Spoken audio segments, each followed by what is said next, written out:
What a high note that this gospel reading ends on. This is indeed the prophet who is coming into the world. He's multiplied 5 loaves, fed the 5,000 men, not to mention the women and the children in the count. So we could be looking at, maybe over 10,000 people, assuming every guy has a wife and that a decent number of those couples brought their children with them. We could be looking at well over 10,000 people fed by these 5 loaves and 2 fish. But then we hear,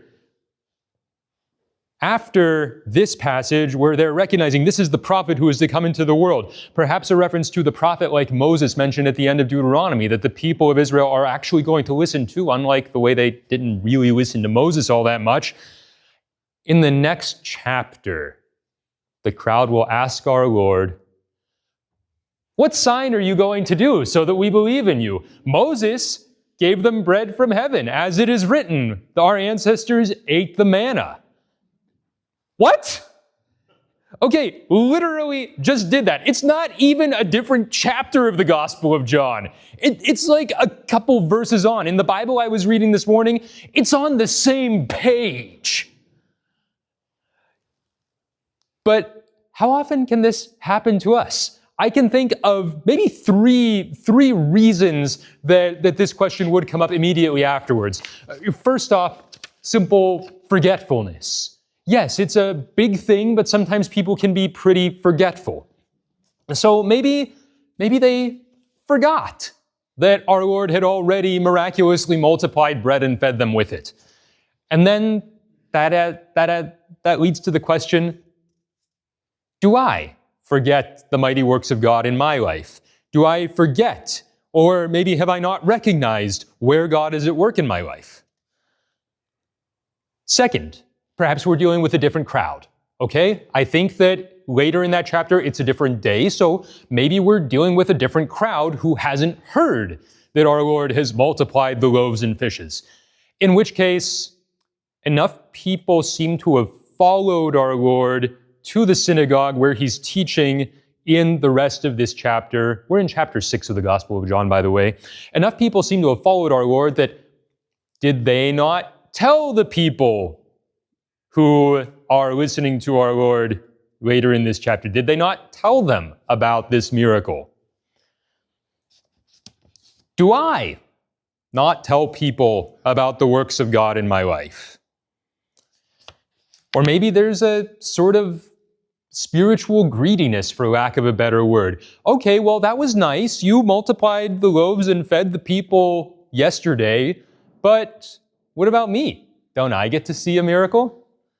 Is there a certain greediness in my heart that I want to see our Lord working in particular miraculous ways here and now, and it's not enough for me to hear about his mighty works from others. It's not enough for me that we have the Bible full of the mighty works of God. It's not enough for me that our Lord is clearly active in the lives of the saints and in his church. No, I'm not going to believe unless I see a particular miracle.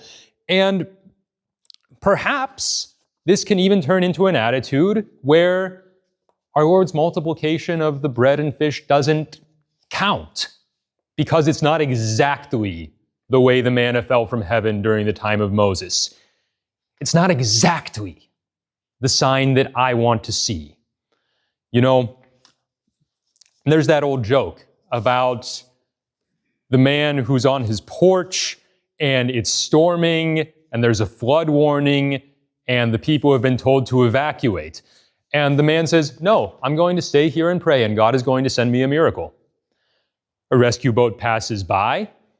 "Get in, we'll take you to safety." "No, I'm staying here, I'm praying for my miracle."